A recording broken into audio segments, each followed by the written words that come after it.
Glória a Deus. Vamos abrir a palavra do Senhor. Salmos de número 73. Nós vamos ler verso 25 e 26. Salmos de número 73, verso 25 e 26. Glória a Deus. Amém? Verso 25 e 26 declara-se assim: A quem tenho eu no céu senão a ti? E na terra não há quem o deseje além de ti. A minha carne e o meu coração desfalecem, mas Deus é a fortaleza do meu coração e a minha porção para sempre. Podem se assentar, queridos.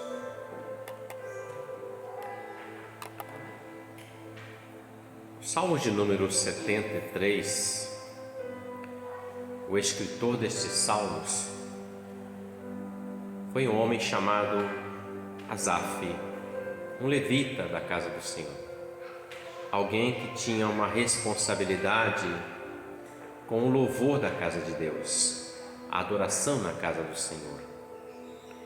E o Salmo 73, ele relata uma experiência dele, que para nós é um exemplo muito importante.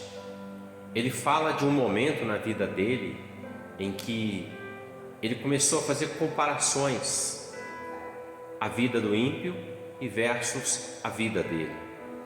O texto fala que ele começou a ter inveja da impiedade, que tinha tudo, comia do bom, do melhor, vestia-se bem, tinha casas boas, e ele, sendo um levita, um servo de Deus, ele não tinha a mesma qualidade de vida que os outros tinham, materialmente falando. E isso começou a mexer com a mente dele, começou a mexer com o coração dele. A comparação entre ele e o ímpio, os bens que o ímpio tinha e o que ele não tinha, ao ponto dele até declarar que ele quase se desviou da casa do Senhor. A palavra diz aqui que quando ele entra na casa de Deus, ele conhece o fim da impiedade e conhece o fim dele, ou seja, para onde vai o ímpio, aquele que não serve a Deus e aquele que serve ao Senhor. Mas ele entrou na casa do Senhor, ele entrou dentro do templo e Deus se revelou a ele. Deus falou com ele de uma forma muito poderosa, restaurando, trazendo ele de volta para o seio do Senhor. Então veja, nós lemos aqui no verso 25 e 26 que ele faz assim uma pergunta, ele diz assim: a quem tenho eu no céu senão a ti? E na terra não há quem eu deseje além de ti. A mesma pergunta que ele fez ao Senhor aqui é a que nós devemos fazer todos os dias: a quem tenho eu no céu se não for o Senhor? E na terra não tenho outro além de ti. Quando nós entendemos que o maior bem da nossa vida é o Senhor, nós vamos viver bem, independente do nosso estado financeiro, social, independente da nossa condição. Quando nós entendemos que o nosso maior bem é o Senhor, nós vamos viver melhor. Se nós voltarmos a nossa vida para a comparação do mundo, querendo aquilo que o outro tem, que o mundo tem, e nós não temos, muitos até dizem assim: eu sirvo ao Deus, dono do ouro e da prata. É verdade, mas o Senhor não veio trazer ouro e prata para o homem, o Senhor veio trazer salvação. A primazia, o principal é salvação, e todas as outras coisas que Ele concede a você e a mim é o necessário para a nossa vida cotidiana. Quando nós invertemos os valores, nós perdemos um benefício, porque começa a servir ao Senhor por valores terrenos, não por valores eternos. Quando nós começamos a inverter o valor em servir a Deus por aquilo que Ele tem nos dado para essa vida, ao invés de ser a eternidade, nós, como Paulo diz, nós somos os mais miseráveis dos seres humanos se nós esperamos em Cristo somente para essa vida. O que o Senhor tem reservado para todos os seus servos, para todos aqueles que amam e servem a Ele é muito maior, meus irmãos. Veja, Asaf era um adorador, alguém que adorava o Senhor, mas quando ele permite essa comparação no coração dele, isso quase tirou ele da presença do Senhor. Quando o Senhor se revela àquela mulher samaritana junto ao poço de Jacó, ele diz assim: olha, o Pai é Espírito, e importa que aqueles que adoram Ele, adorem Ele em Espírito e em verdade. Esses tais o Pai procura. Então Deus tem procurado todos os dias os verdadeiros adoradores, que o adorem em Espírito e em verdade. O Senhor, Ele pode te fazer uma pessoa próspera sobre a face da terra? Sim, claro que pode. Ele é o Deus que tem todas as coisas, Ele é o Deus que tem todo o poder, Ele pode fazer o que Ele quiser, a vontade dEle é soberana. Mas quando o Senhor dá uma bênção para você e para mim, essa bênção, ela não pode tomar o lugar do Senhor em nossos corações.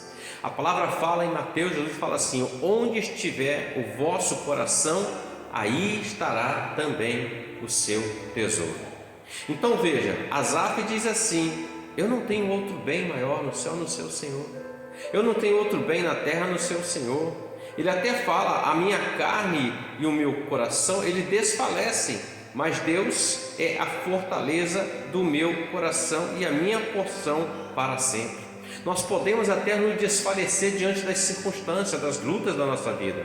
Podemos nos sentir fracos, cansados, abatidos, caluniados, perseguidos, mas veja bem, Ele é a tua força, Ele é a minha força. Nele nós podemos todas as coisas, porque é Ele quem nos fortalece. Se nós buscamos força em nós mesmos, nós seremos derrotados. Se nós procuramos vitória em nós mesmos, nós seremos derrotados. Se nós esperamos vencer algo confiando no homem, nós seremos derrotados. Mas se nós esperamos no Senhor, nós subiremos como águias, meus irmãos. Nós alcançaremos o melhor do Senhor para nossas vidas. E quando eu digo melhor, eu estou falando da vida eterna com o Senhor.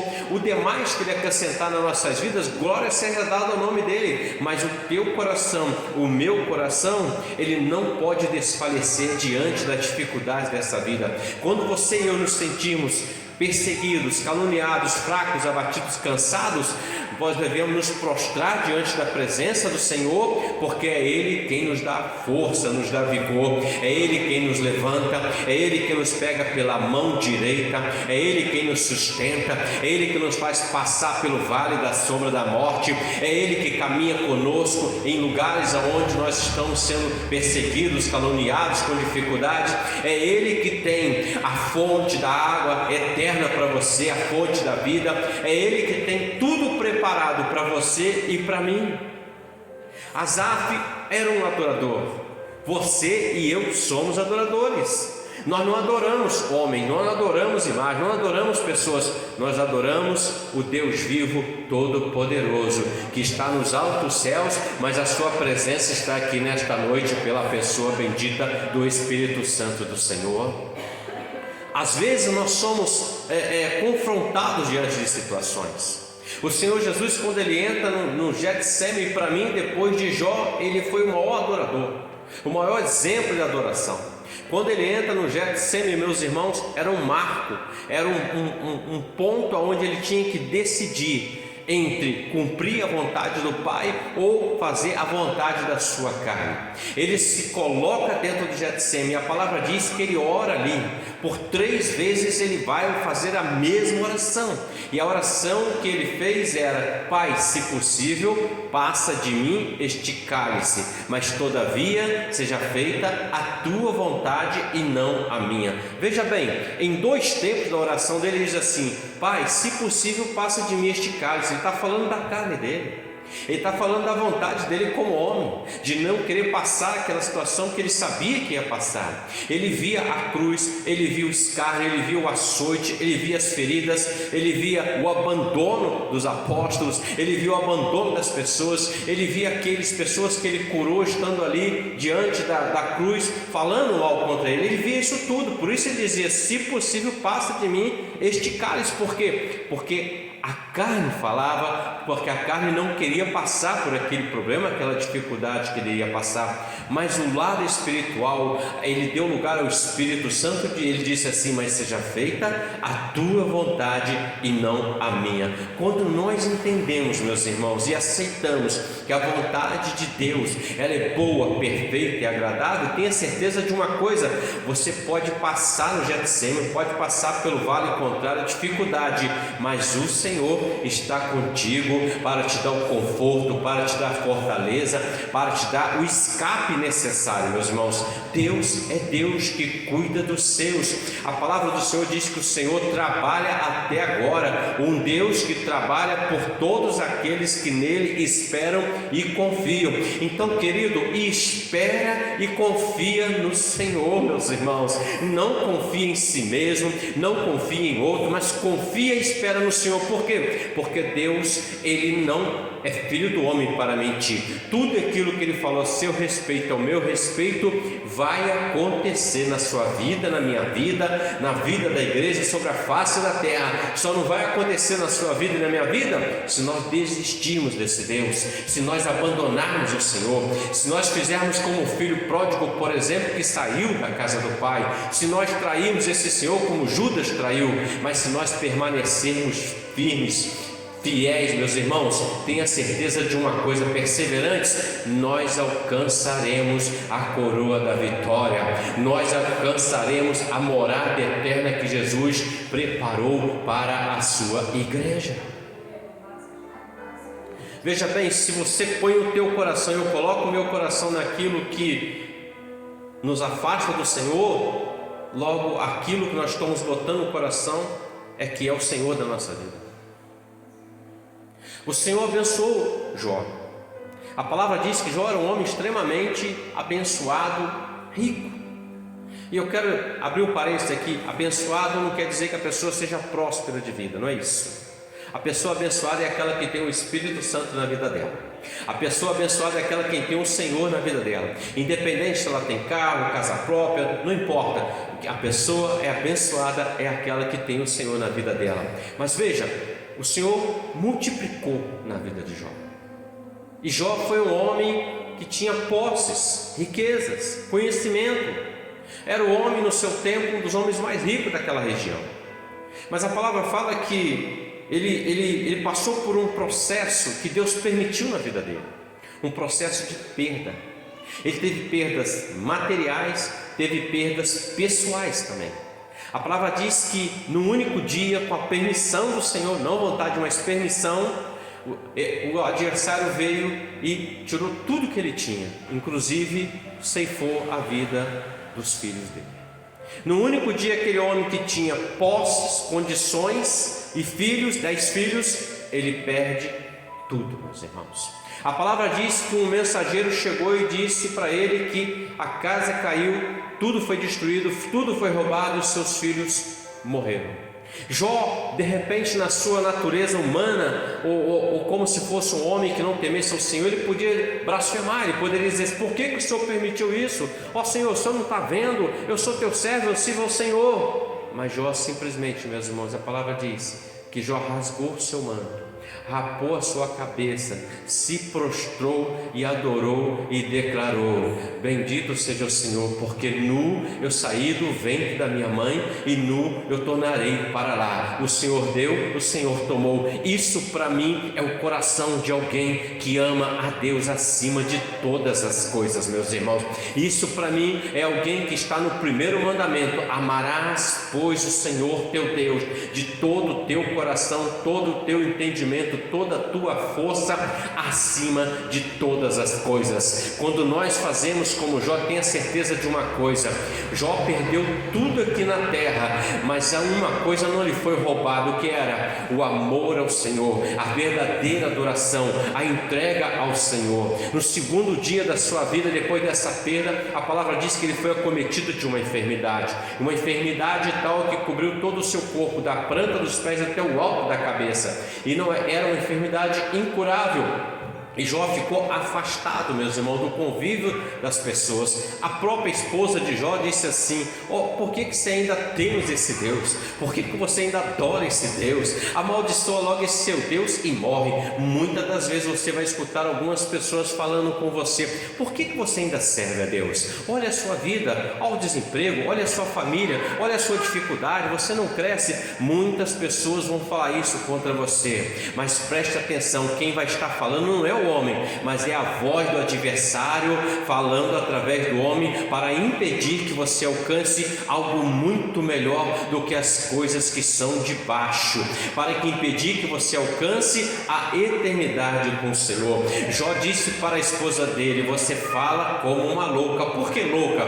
Porque o louco, ele não entende as coisas do Senhor, meus irmãos. Para o mundo a nossa fé é loucura, mas para nós é poder do Senhor nas nossas vidas, meus irmãos. E Jó declara isso. Jó viveu um bom tempo, a Bíblia não revela quantos dias, mas um bom tempo com aquela enfermidade ali, sozinho. Tudo que Jó tinha na mão dele era um caco de telha para coçar as suas feridas, mas um caco de telha na mão de Deus é o necessário e suficiente para te dar a vitória, meus irmãos. Quando Golias foi combater contra Davi, ele foi com espada, com lança, com escudo e com armamento reserva, mas Davi foi contra ele em nome do Senhor dos Exércitos, e com apenas uma pedrinha ele derrotou aquele gigante. Por quê? Porque Davi era forte? Porque Davi era destro na peleja? Não, porque ele foi em nome do Senhor. Quando você e eu vamos em nome do Senhor, é o Senhor que vai à frente da sua peleja, é o Senhor que vai à frente da minha peleja, é o Senhor que nos concede a vitória, porque a vitória será sua, a vitória será minha, mas a glória, ela é de Deus, meus irmãos. Então Asaf entendeu que ele não podia ficar fora da presença de Deus. Ele entendeu que o bem maior dele era o Senhor no céu e também era o Senhor na terra. Independente da necessidade dele, independente da dificuldade dele, ele entendeu: o Senhor é a minha fortaleza.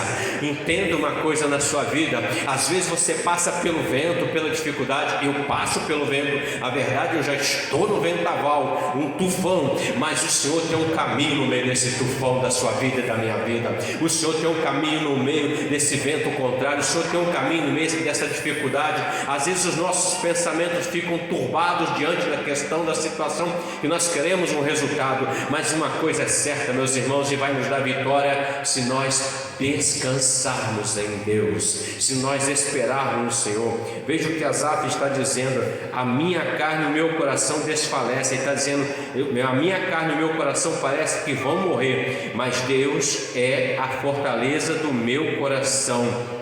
Ele está dizendo: é Deus que vai fortalecer o meu coração. Eu não deixarei ser levado por sentimentos que vão me afastar do Senhor. Eu não serei levado por desejos que vão me afastar do Senhor. Ele diz assim: e a minha porção para sempre. Quando ele fala minha porção para sempre, meus irmãos, ele está dizendo o seguinte: eu sei que ele tem algo reservado para mim. Eu sei que eu tenho uma herança na eternidade com ele. É como Jó declarou: eu sei que o meu Redentor vive e que um dia ele se levantará sobre a face da terra, meus irmãos. A mulher cananeia, quando ela vai até o Senhor Jesus, ela está passando um dia difícil, um dia mau, dificuldade, e a palavra diz que ela chega diante do Senhor, e os apóstolos queriam que ela nem chegasse diante do Senhor. Os apóstolos disseram assim: despede logo essa mulher, porque ela vem gritando como uma louca. Preste atenção, meus irmãos, o Senhor nunca rejeita aqueles que se achegam diante dele. Nós vamos ler na palavra: o Senhor nunca rejeitou ninguém que se chegou diante dele, não importasse o seu sexo, a sua cor, a sua condição social, a sua religião. O Senhor sempre atendeu a todos que se chegaram diante dele. Mas essa mulher chega e ela faz uma oração, ela se prostra em adoração e diz assim: Senhor, socorre-me, porque a minha filha está endemoniada. Olha a oração desta mulher: socorre-me. Quando alguém pede um socorro é porque ela está num estado muito difícil, vícios que ela não tem como resolver. E Jesus disse para essa mulher assim: mulher, olha, eu não posso tirar o pão dos filhos e dar aos cachorrinhos. E ela diz assim: mas até das migalhas que caem na mesa do seu Senhor, nós os cachorrinhos comemos. E Jesus olhou para aquela mulher, para o coração dela, e disse assim: mulher, grande é a tua fé, seja feito como você veio buscar. Então nesta noite o Senhor está olhando para o teu coração e para o meu coração.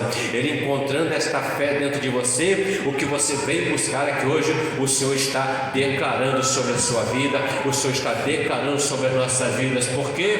Porque o Senhor olha o coração, o Senhor olha a intenção do coração. Se o homem chegar diante de Jesus com o coração com outras intenções, como chegou aquele jovem rico que queria o reino de Deus, mas Jesus disse assim: sabe os mandamentos? Ele disse: eu sei. Quais? E Jesus cita para ele 6 mandamentos, e ele disse: eu tenho guardado desde a minha mocidade. E Jesus o amou. Marcos fala isso, mas Jesus dá uma palavra para aquele homem, disse assim: olha, vai, vende tudo que você tem, dá aos pobres e terás um lugar no reino. Ele foi embora, ele desistiu, ele queria o céu, ele queria o reino, mas o coração dele estava na terra. Asaf entendeu que o coração do homem na terra, ele vai usufruir das coisas terrenas, mas a sua vida e a minha vida, ela é passageira, meus irmãos, ela é ligeira. Tempo de nascer e tempo de morrer. Qual é o tempo de morrer? Eu não sei, pode ser daqui a algum segundo, mas veja uma coisa: o tempo que Deus tem reservado para você e para mim é eterno,